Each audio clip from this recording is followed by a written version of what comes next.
Bueno, listo. Entonces, me parece mucho más sencillo y mucho más rápido a través de este medio porque él intenta hacer por audio, pero se me complica un poquito porque me pierdo un montón, entonces mejor así. Y creo que es mucho más ágil. Entonces es importante tener en cuenta lo que ya te había dicho para mañana y vamos a entrarnos entonces en los conceptos. Entonces tenemos velocidad, diafragma e ISO. ¿Listo? Entonces empezamos con la velocidad. ¿Qué es la velocidad? Y para entenderlo mejor hay otra forma que también se reconoce, que es el tiempo de exposición o el tiempo del obturador. El obturador es el que suena, por ejemplo, cuando nosotros tomamos cuando tomamos una fotografía. Es incluso este cosito que es como un tipo de ventana. No sé si se alcanza a ver el mouse. Entonces, es esta ventanita que encontramos aquí y esta ventanita se cierra y es la que toma la fotografía. Entonces, ¿qué nos permite este tiempo de exposición? El tiempo de exposición nos permite determinar cuánto tiempo se va a demorar este cosito en cerrarse. Palabras, palabras mucho más claras, con un ejemplo te lo puedo mostrar, y es que cuando uno tiene sed, uno va a un grifo, eh, si tiene grifo, y coge un vaso y abre la llave dependiendo de la cantidad de set que uno tenga, pues deja más poquito o mucho más tiempo la llave abierta.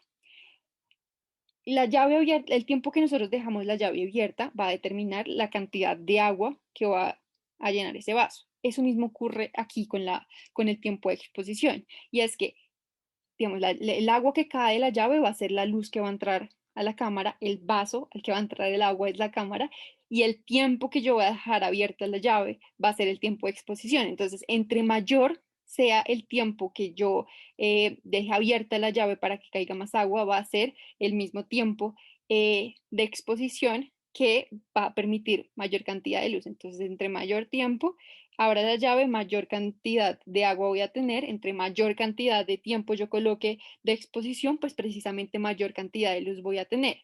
Mayor cantidad de luz significa, significan estos tiempos que se manejan en la cámara: 30 segundos, 10 segundos, máximo por predeterminado de la cámara. El máximo tiempo son 30 segundos. Más adelante vamos a entrar en los tiempos, pero para que lo entiendan más o menos, para que lo entiendan más o menos. Ahora, si yo tengo menos sed, pues voy a colocar un poquito, voy a abrir un poquito la llave, solo un pequeño tiempo, y pues voy a recibir esa cantidad, o sea, un poquito menos de agua. Lo mismo ocurre con la cámara. Entonces, si yo coloco una velocidad, un tiempo de exposición muy bajo, pues la cantidad de luz que va a entrar a la imagen va a ser precisamente muy baja. Ahora, este elemento de jugar con cuánta cantidad de luz quiero que entre a mi fotografía o cuánto tiempo voy a dejar expuesta mi fotografía a la luz, tiene un elemento importante, y es el nivel de congelación que va a tener la imagen a la cual me quiero enfocar. Va a tener un cierto nivel de congelación en la imagen a la cual yo me quiero enfocar. Entonces, entre mayor tiempo yo coloque o abra la llave, ¿sí? Es mucho más probable que si yo llego un poquito a mover nuestro vaso, se vaya a hacer un reguero porque va a caer agua fuera del vaso, o va a soltar un poquito del agua, va a saltar agua que estaba ya dentro del vaso. Se va a hacer un desastre, ¿no? Y eso mismo ocurre un poco con las velos cuando dejamos un tiempo de exposición mucho más largo, porque no nos va a permitir, en este caso, congelar la fotografía, por ejemplo, sino que va a marcar todo lo que ocurra en ese lapso de tiempo que nosotros colocamos. Como es mucho tiempo, o sea, imagínate, un segundo es un montón, y más para tomar una foto. Entonces, todo lo que pueda llegar a pasar en un segundo lo va a tomar la fotografía, pero no lo va a tomar como un video, sino que lo va a tomar como vemos acá, va a dejar el rastro, como que va a pintar todos los movimientos. Entonces, eh, por eso es que es importante tener en cuenta lo del trípode, que ya lo vamos a ver más adelante, pero eso es lo que ocurre, ¿no? Entonces, entre mayor tiempo de exposición yo coloqué mi cámara, yo coloqué, sí, pues mi velocidad, pues mi cámara mejor, pues más posibilidad hay de que me grabe todos los movimientos que pueda ocurrir en ese lapso de tiempo. Entre menor cantidad, entre menor tiempo de exposición yo le coloque a mi cámara, pues menos posibilidad hay de que me arme un desorden en la imagen, y más bien solo me muestre una imagen limpia, una imagen más congelada, una sola muestra, por decirlo así, de este objeto. Espero que quede claro entonces. Ahora, como para que entendamos muchísimo mejor, hay una clasificación que se da a partir de este tiempo de exposición. Entonces están un tiempo de exposición bajo, que se entiende como velocidades altas, y es importante ese cambio de velocidades altas y tiempo de exposición, porque a pesar de que son lo mismo, tienden a entenderse un poco diferente, y es que se llama velocidad, o se le dice velocidad, porque digamos, cuando nosotros decimos que es un tiempo de exposición mucho más largo, significa que se va a demorar mucho más tiempo la ventanita que te mostraba en un principio en cerrarse, ¿sí? Entonces eso significa que va a tener una menor velocidad esta ventanita que se llama el obturador, ¿sí? Es por eso que se le dice velocidad. Si te queda mucho más fácil decirlo velocidad, porque incluso creo que lo llaman más velocidad, entonces manejémoslo en velocidad. Entonces, velocidades altas significa que va a ser mucho más rápido ese cliqueo que va a tener ese obturador, ¿sí? Entonces va a tener, como es más rápido, va a ser menos posibilidad de que entre luz, es decir, como lo que te decía del ejemplo, va a entrar menos agua. Y pues si son velocidades bajas, significa que se va a tardar en cerrarse. Entonces va a durar un segundo y todo lo que pasa en ese segundo pues lo va a quedar grabado y pues así mismo como dura un montón pues va a entrar mucho más luz. ¿Listo? No, como no puedo preguntarte, espero que de verdad lo estoy tratando de hacerlo más claro y pues también un poco movido. Entonces, en estas velocidades hay tres categorías, está altas, medias y bajas. Entonces tenemos las velocidades altas, en donde precisamente como te contaba, se puede llegar a congelar absolutamente todo, y pues así mismo como se puede llegar a congelar todo porque va a cliquear mucho más rápido, pues no va a entrar tanta luz, porque es muy rápido ese cliqueo que va a hacer, entonces pues ahí llegamos a perder un poco de luz, que más adelante como te voy a presentar cómo recuperar un poco de luz con los otros elementos. Estas velocidades van desde un centavo de segundo para arriba. Máximo las cámaras tienen hasta 1/4000, creo, más o menos. Eh, y pues es importante también aclarar que estas velocidades se suelen representar en las cámaras como fracciones de segundo. Hay algunas digitales que colocan los segundos completos, pero en su mayoría utilizan fracciones de segundo para representar. Entonces acuérdate para que lo tengas claro. Velocidades altas que me van a congelar todo el movimiento de un sesentavo para arriba. ¿Listo? Ahora van las velocidades medias. Las velocidades medias van de un sesentavo, más o menos, a un octavo. ¿Por qué te digo más o menos? Porque digamos que este tema de las velocidades y este tema de estos tres elementos que te voy a presentar dependen mucho y por eso lo más importante de estos tres elementos es ir jugando un poco con ellos e ir aprendiendo a conocer la cámara, porque eso también a veces depende de la cámara. Pero para tener un estándar va entre un sesentavo a un octavo. ¿Listo? Estas velocidades en cuestiones de luz no molestan tanto porque precisamente es un punto medio. Entonces, en temas de luz no afecta tanto. Ahora bien, con estas velocidades, como no me va a dar una imagen totalmente congelada, ni tampoco me va a dar una imagen con unas velocidades altas que van a permitir como, un, como una impresión del movimiento mucho más larga. Eh, Podemos hacer otro tipo de fotos como lo son los barridos, y es que yo puedo llegar a concentrarme en un solo objeto y hacer que el fondo me quede movido. Importante cosa de términos, es las velocidades, dependiendo a lo que, como yo las trate, me pueden crear fotos movidas.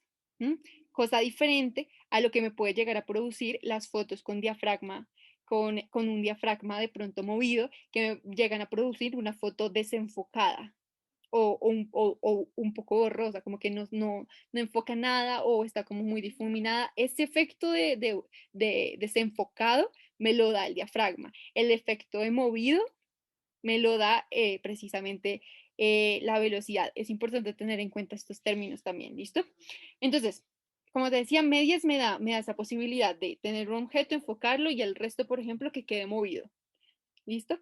Y esto se hace a través de barridos, que es ir con el movimiento del personaje al que quiero congelar, y pues así mismo como voy acompañando a este personaje, pues el fondo me va a quedar movido. ¿Listo?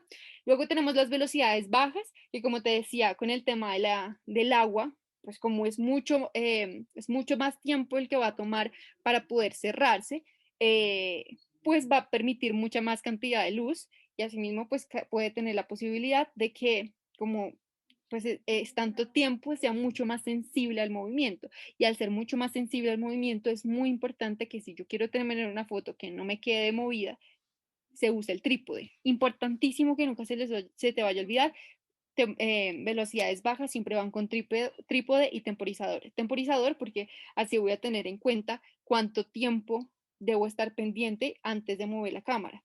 La mayoría de los, eh, de los, ¿cómo se dice? De los aparatos electrónicos ya tienen incluido el temporizador, pues la cámara, el celular y todo esto ya lo tienen incluido, pero igualmente es importante tener en cuenta que estos dos elementos son vitales para las velocidades bajas. ¿Listo? Trípode y temporizador. Y digamos algo chévere, y uno diría como, ¿para qué voy a necesitar, por ejemplo, que dure 30 segundos para que tome una fotografía? Bueno, resulta que, no sé si tú has visto, por ejemplo, esas fotos donde aparece todo el cielo así súper iluminado con las estrellas súper nítidas que uno a veces que a veces pareciera que estuviese editada. Bueno, esto se hace con estas velocidades bajas, porque como sabemos, la luz puede llegar a demorarse un poco en llegar, o sea, viaja un poco muy lento. Entonces, si nosotros llegamos a tomar la fotografía directamente y le colocamos una velocidad de 1/8, quizás solo nos va a aparecer un puntico como allá, a lo lejos, lejos, lejos, lejos. Incluso si lo hacemos con el celular, a veces ni se notan las estrellas. Entonces, ¿qué permite estas velocidades bajas? Permite que la luz llegue a la fotografía. Entonces, por eso incluso a veces utilizan la herramienta de bulb, aparece en algunas cámaras, y es que nos permite a nosotros, o sea, bueno, a cada fotógrafo, elegir el tiempo de exposición o la velocidad en que se va a tomar la fotografía, que no está entre lo predeterminado. Entonces puede llegar a durar 1 hora, media hora, 15 minutos, ya depende de lo que se quiera, pero estas velocidades ya mucho más lentas o mucho más bajas se utilizan más para este tipo de fotografías en donde, por ejemplo, la luz se demora en llegar, ¿sí? Para tener y terminan teniendo un efecto muy bueno. Estas velocidades van debajo de 1/8 de segundo. Entonces, como te decía, puede ser un medio, 1 segundo, 2 segundos, 3 segundos. En la cámara ya aparece como el número, por ejemplo, 1 y como una comillita. Eso significa segundos. ¿Listo? Bueno, aquí está como rápidamente un resumen de palabras rápidas, ¿no? Entre tiempos cortos, es decir, entre velocidades mucho más altas, pues entra menos luz y esto nos trae en consecuencia que va a congelar el movimiento, ¿sí? Y estas velocidades van por arriba de un sesentavo. Y luego tenemos, bueno, aquí en este resumen rápido no está en los tiempos medios, pero las velocidades medias van entre un sesentavo, más o menos hasta 1/8, y nos da este efecto de barrido, que es que es como movido el fondo y el objeto quieto, o pues eh, eh, mi principal enfoque. Y tenemos los tiempos largos o velocidades mucho más bajas, que van de 1/8 para abajo. Esto pues como son más largas, son tiempos mucho más largos, son velocidades mucho más bajas, entonces esto nos permite mucha más luz, pero pues tenemos que tener cuidado porque nos puede llegar a generar este efecto de movido. Entonces por eso es importante el trípode y el temporizador. Acá hay ejemplos, bueno, eso ya lo vas a ver cuando tengas también la diapositiva. Aquí les enseño con qué llegan a mover la velocidad, entonces se mueve con este cosito, con esta perilla principal que les aparece si tú ya tienes la cámara, ya lo puedes revisar incluso en tu cámara. Bueno, ahorita te muestro más a fondo esto. Luego seguimos con el diafragma, que se representa con la letra F. Y para entenderlo mejor también, yo lo presento como si fueran cortinitas. Entonces, el lente tiene unas cortinitas. Esto sí va en el lente. La velocidad va en la cámara. Entonces, el lente tiene unas ventanitas que nos permite que de acuerdo a lo que nosotros queramos se van a abrir o se van a cerrar. ¿Sí? Y esto nos va a permitir también determinar otro punto de cantidad de luz que va a entrar a nuestra foto. Entonces, si yo lo abro más, va a entrar mucha más luz, va a haber como un hueco. ¿sí? Y si yo le pongo más cortinitas, se va a cerrar y pues me va a permitir menor cantidad de luz. Ahora, esto tiene un efecto también importante y es que me va a permitir, de acuerdo a cómo lo abro o lo cierre, una profundidad de campo. ¿Qué es profundidad de campo? Que va a estar mucho más enfocada o desenfocada el fondo de la persona a la que yo estoy enfocando. Siempre, digamos que estos tres elementos se basan en un enfoque. Si yo tengo, por ejemplo, no sé, a un modelo, la profundidad de campo significa, por ejemplo, no sé, si está en un parque, entonces voy a tener totalmente enfocado el parque también, al igual que mi personaje, pero si yo no tengo tanta profundidad de campo, seguramente solo me va a quedar la persona, ¿sí? Entonces, entendiendo otra vez y volviendo otra vez a lo de las cortinitas, si yo, por ejemplo, quiero que entre mucha luz, entonces voy a abrir mi diafragma, pero cuando yo abro mi diafragma, como consecuencia voy a perder profundidad de campo, o sea, me va a enfocar simplemente a un personaje y el resto va a quedar totalmente borroso, si yo lo abro mucho, ¿no? Ahora, si yo llego a cerrar, a poner cortinitas, va a entrar muchísima menos luz, muchísima, sí, menor cantidad de luz, y esto va a hacer que voy a tener fondo. Entonces va a quedar absolutamente todo lo que está detrás enfocado, absolutamente todo. Eso abriendo, eso cerrando absolutamente todo mi diafragma. ¿Listo? ¿Qué más es importante? Aquí, bueno, que hasta ahí esté bien. Entonces, aquí también se divide en dos categorías. Bueno, aquí se divide en dos categorías principales. Tenemos el diafragma abierto, ¿no? Que es cuando no tiene cortinitas. Entonces me va a permitir más luz, pero pues voy a perder profundidad de campo. Si ves aquí que, si puedes ver aquí, aquí se pierde totalmente el fondo. Y por el contrario, si yo le pongo cortinitas, si yo cierro mi diafragma, entonces va a quedar un poco oscuro, incluso aquí si se compara, si se ven un poco más de sombras en estas partes, pero asimismo como puedo llegar a perder un poco, bueno, puedo llegar a perder luz, eh, pues puedo llegar a ganar profundidad de campo. Si yo lo llego incluso a abrir hasta F32, que es lo máximo, eh, puedo llegar incluso a tener una percepción eh, de nitidez en esta parte. O sea, en todo, absolutamente todo lo que está en mi cuadro de imagen va a quedar enfocado. Aquí se ve también mucho más claro. Entonces, si yo, por ejemplo, lo abro, perdón, entonces en un 8 voy a desenfocar esta parte y se lo voy a enfocar mi camarita. A cambio que acá, si yo lo cierro mucho más, entonces puedo llegar a perder un poco de luz. Si ves que, digamos, en esta hay este destello de luz, aquí ya no, ya incluso se ven muchas más sombras, pero a pesar de que están más sombras, tengo la oportunidad de ver los números mucho más claros en esta parte, ¿sí? Porque está más enfocada toda la fotografía. ¿Listo? Entonces, entre dígitos, cosas importantes que se tienen que memorizar: diafragma abierto va de 1.4, que es el menor que se puede encontrar en las cámaras, a 8, y cerrado de 11, perdón, a 32. Como te digo, esto se representa en F, entonces de F1.4 a F8 y de F11 a F32.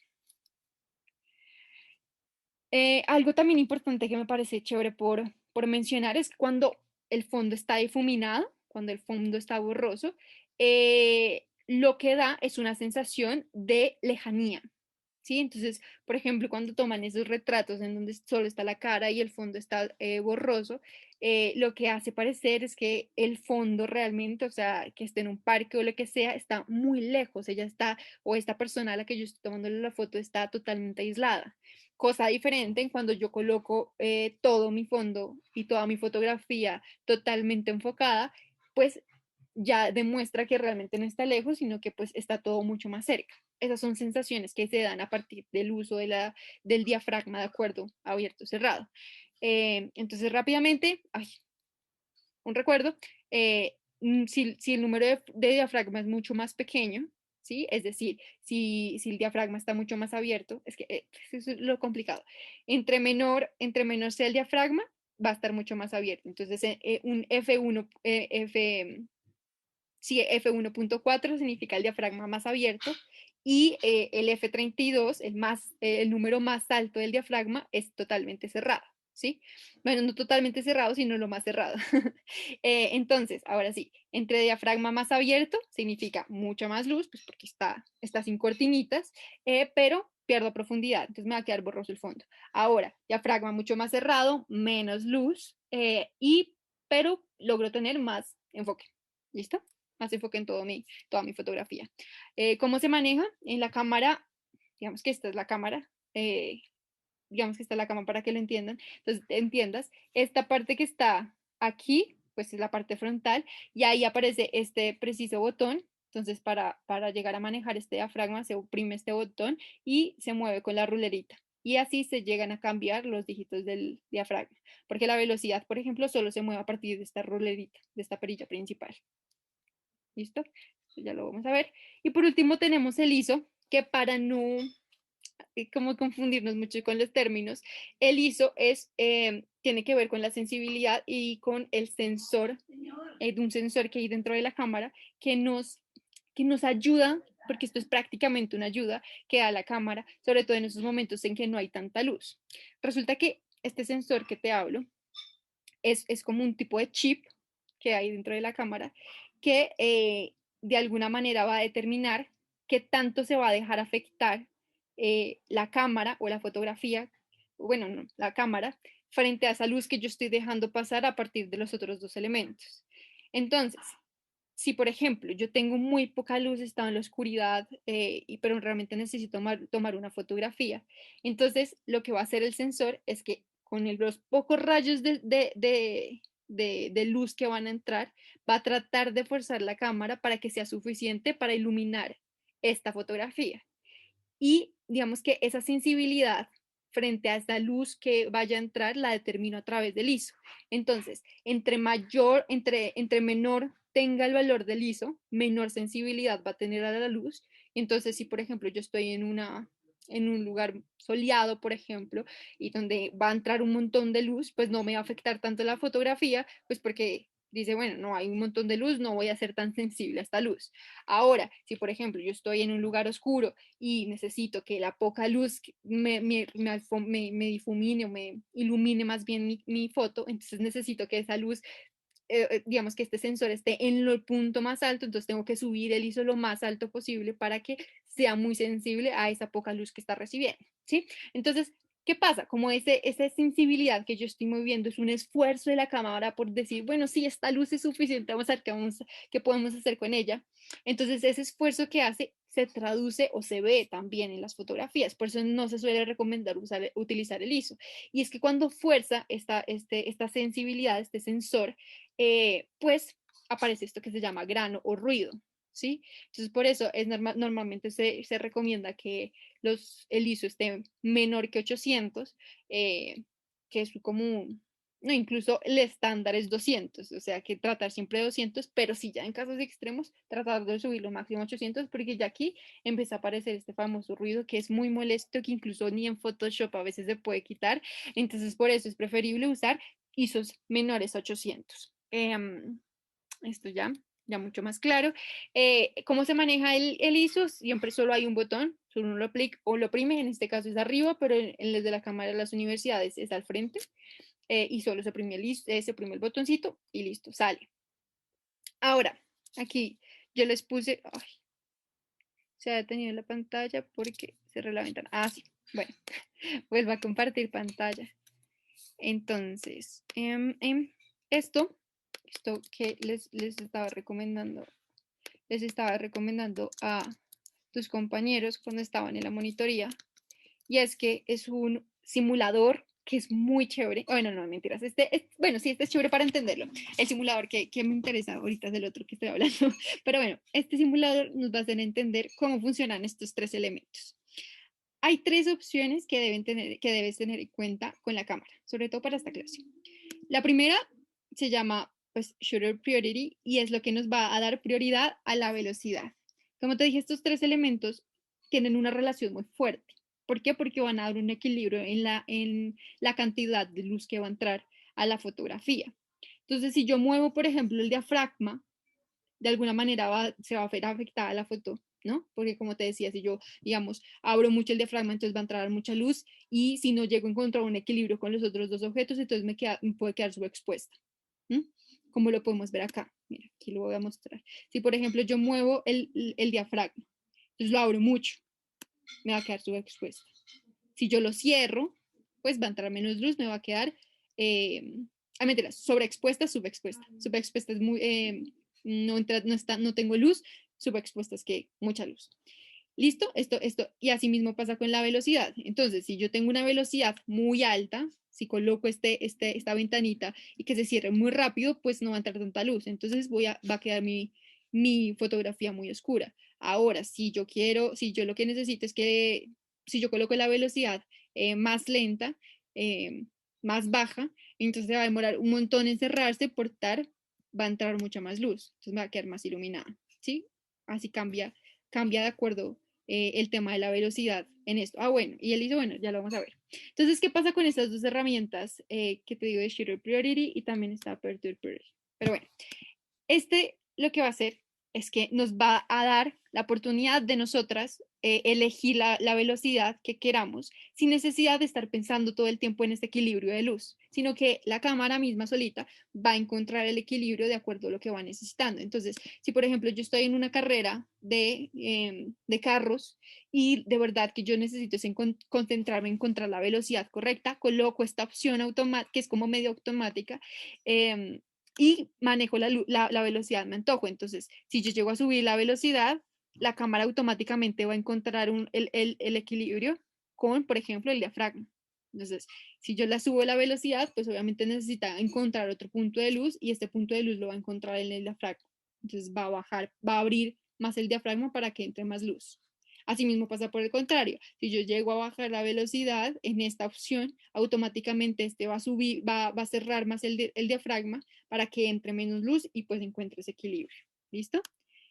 Esta es la opción de prioridad de velocidad que se identifica con TV. Y está la otra opción, que es la apertura, o sea, bueno, el diafragma, teniendo de prioridad al diafragma. Entonces, no sé, que por ejemplo yo estoy en un lugar en que la verdad no me importa tanto la velocidad, sino que quede enfocado o desenfocado mi fondo y pues de pronto estoy cambiando mucho de ambientes. Entonces, lo que puedo hacer es colocar esta opción y enfocarme solo directamente en este diafragma. Entonces, sí, no sé si necesito que se borre rápidamente el fondo, abro más el diafragma, entonces me va a borrar el fondo. Entonces, no, luego llego a cambiar y de verdad quiero que me aparezca todo rápidamente, entonces cierro más el diafragma de una y ya automáticamente la cámara va a decir, uy, cerraste mucho el diafragma, me va a entrar menos luz, entonces venga, pongo abajo la velocidad. Y eso es lo que hace automático. Ahora, ustedes y tú normalmente vas a manejar más el manual porque necesitan manejar estos términos importantes. Entonces, importante que encuentres y empieces a mentalizar y a hacer esta mecánica que hace la cámara automáticamente aquí, ¿sí? Perdón, ¿sí? De hacer esto, ¿no? Si yo llego a bajar un poquito, si yo llego a abrir un poquito mi diafragma, entonces tengo que bajar la velocidad. Y si yo llego a a cerrar mi diafragma, tengo que bajar la velocidad. Y así, como un poquito, un poquito, un poquito, un poquito, pero siempre tratar de pensarse en estos dos movimientos. ¿Por qué no se mueve el ISO? Esto también se debe a, como te digo, que el ISO me proporciona este ruido, que es muy molesto. Entonces la cámara dice, no, yo me meto con la velocidad, pero con el ISO no, porque no sé qué tanto, pues qué es lo que se busca, ¿no? El ISO siempre va a quedar en nuestras manos. Normalmente, como te digo, es mejor ponerlo en 200 o en 0, pero en caso de que se necesite, pues se va a subir. Ahora, yo quería mostrar realmente también como qué pasaba cuando yo colocaba el ISO. Y es que si se ve aquí ya el ruido, ¿no? Incluso en 400, sin exagerar, incluso en 800 ya se ve ruido. Por eso es mejor no utilizarlo. Incluso este simulador nos dice que no lo utilicemos. Para que practiques tú y juegues y realmente entiendas cómo funciona esto, yo les propuse aquí 3 simuladores muy chéveres. Vamos a entrar para que el primero, pero esta no me funciona, mentiras. Este.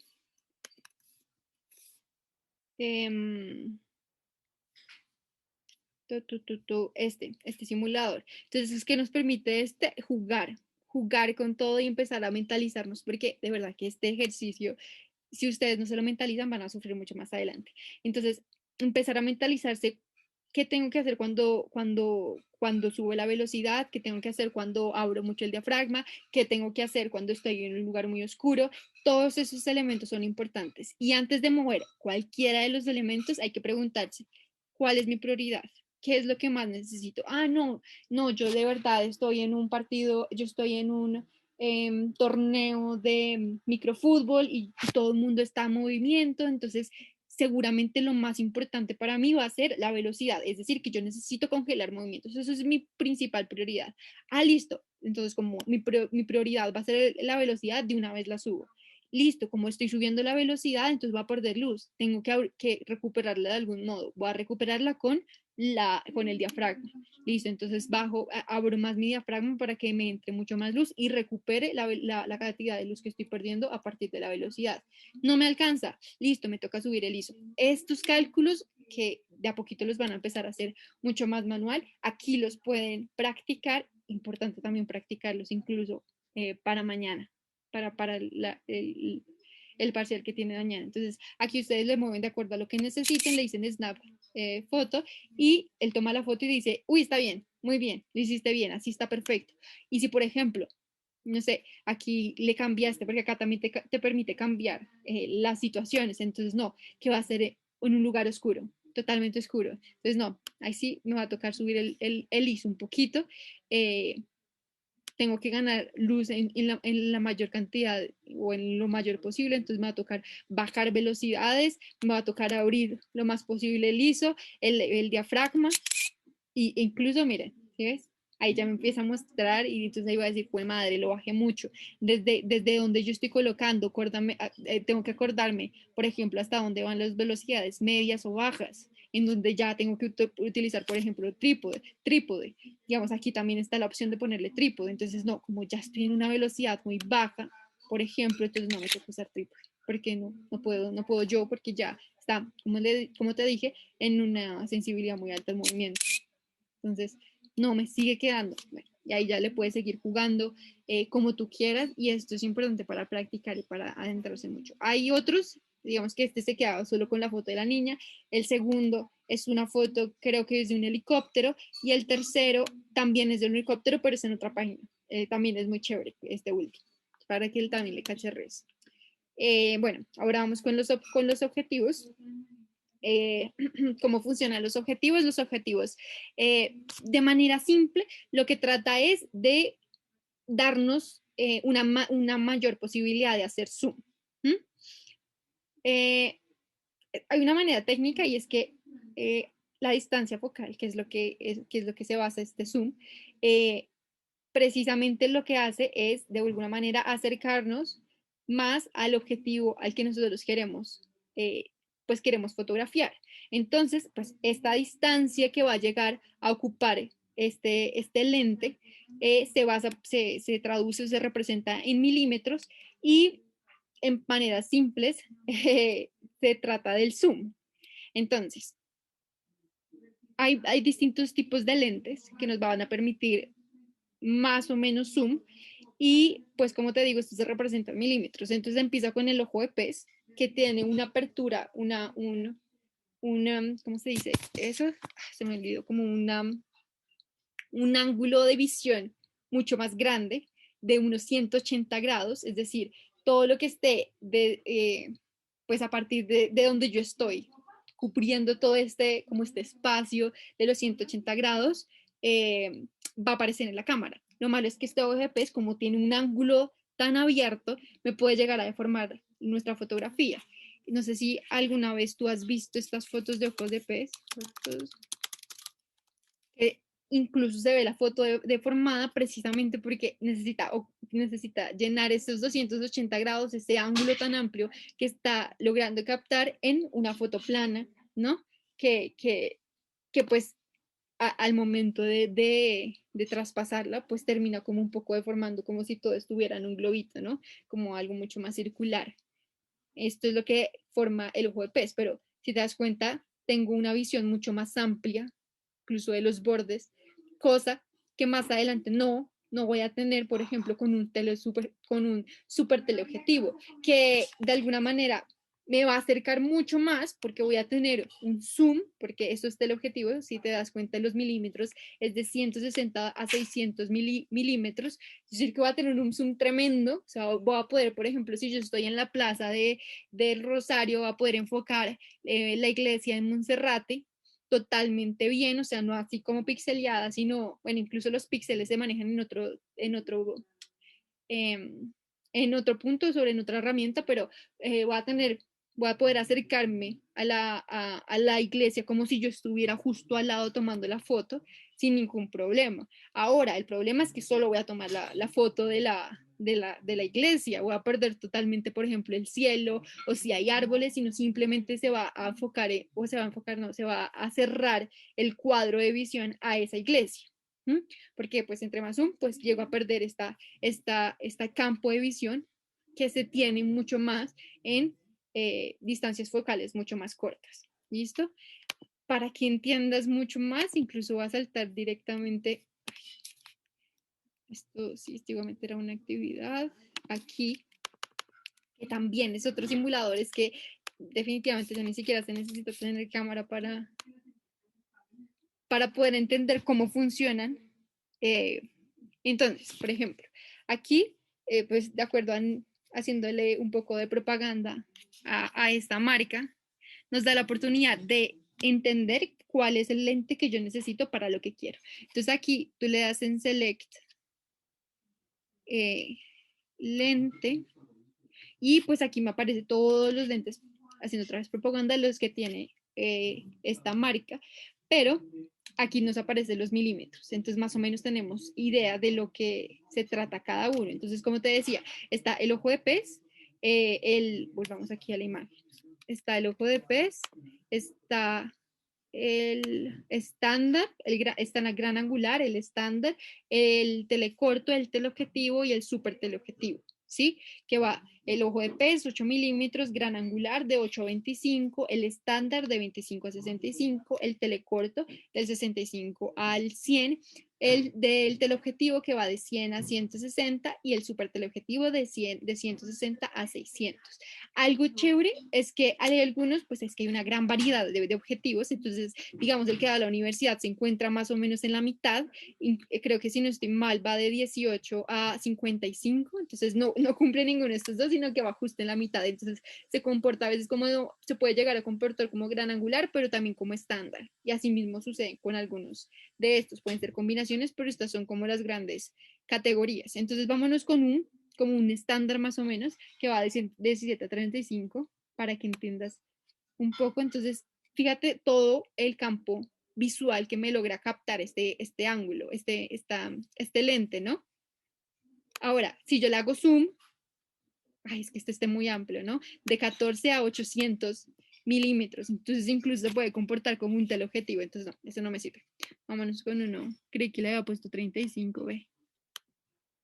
Bueno, entonces aquí están diferentes tipos de lentes, entonces vamos a ir con un estándar, como puede ser este, venga, yo le había puesto, creí que le había puesto este, listo, 1835 que es como estándar, entonces le colocamos OK, y entonces tenemos un campo de visión grande, ¿no?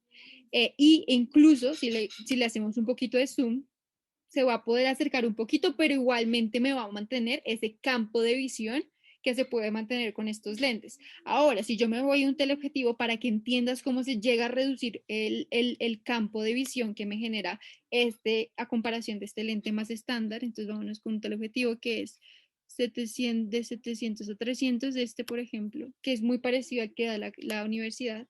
Entonces, mira, pum, me acerca mucho más, incluso sin hacer zoom, de primerazo, sin ningún zoom, este va a ser el campo de visión. Claramente, por ejemplo, estoy perdiendo todo el mar y los dos están en la misma posición. No es que me haya acercado realmente, sino que simplemente se cambió de lente.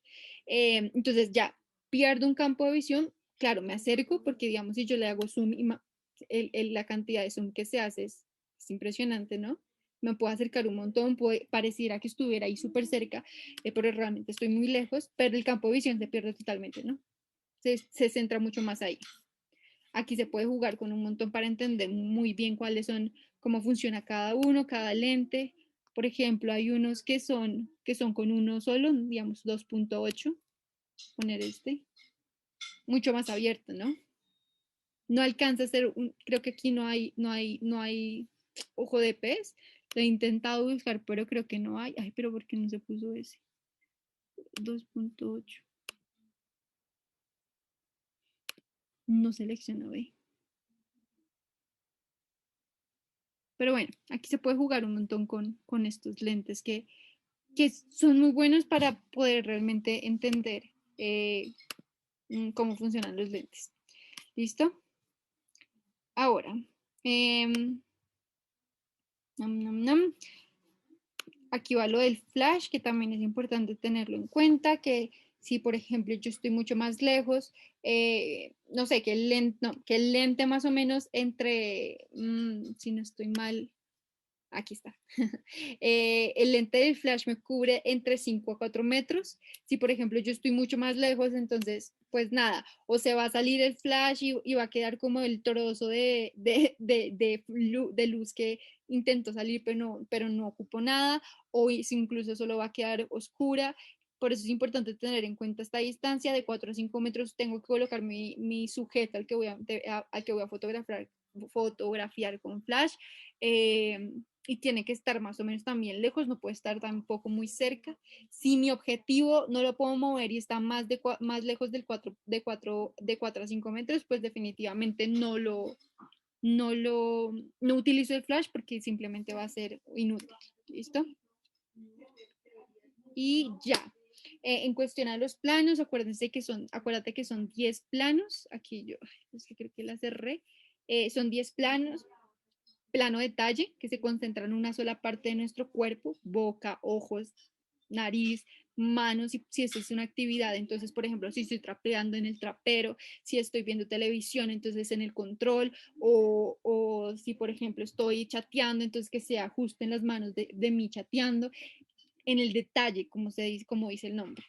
Primerísimo plano, entonces va en mi rostro, me corta la mitad de mi frente y va hasta abajo, no me corta el mentón, no me corta aquí, solo me corta esta parte de la frente y se concentra claramente en los rostros, en las expresiones de las personas.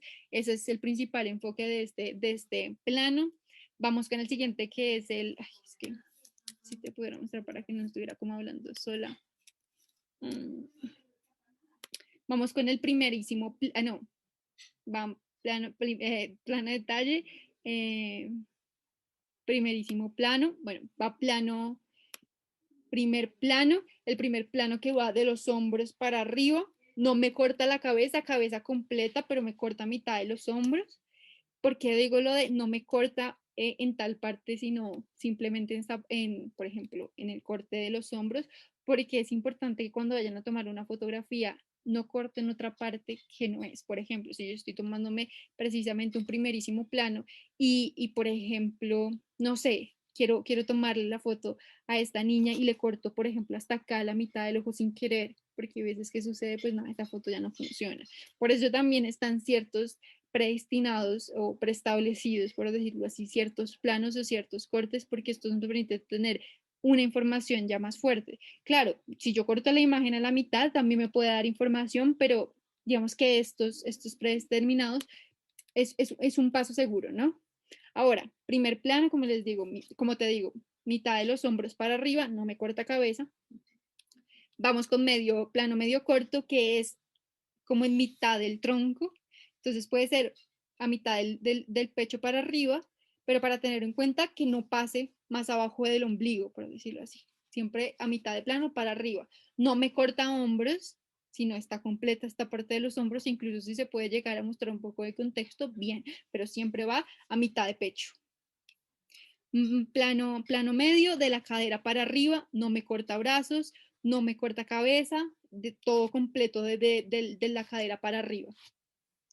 Plano americano que va a mitad de muslo o más abajo de las rodillas, no sobre las rodillas, nunca va sobre las rodillas. El plano americano pues tiene esa cosita. Hay algunos fotógrafos que no le ponen atención en si está cortado o no en la rodilla, pero en la mayoría se acepta en que no va perdón, no va cortado en la rodilla, sino más arriba de la rodilla o un poquito más abajo de ella, ¿listo?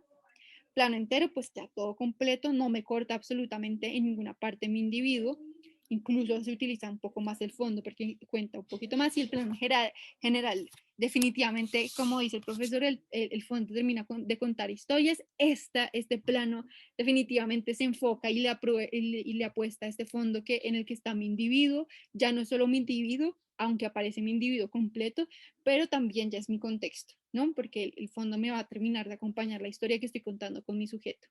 Plano en picado, cámara arriba, ¿no? Y plano contrapicado, cámara mirando para arriba. Cámara arriba con picado, cámara mirando arriba, contrapicado.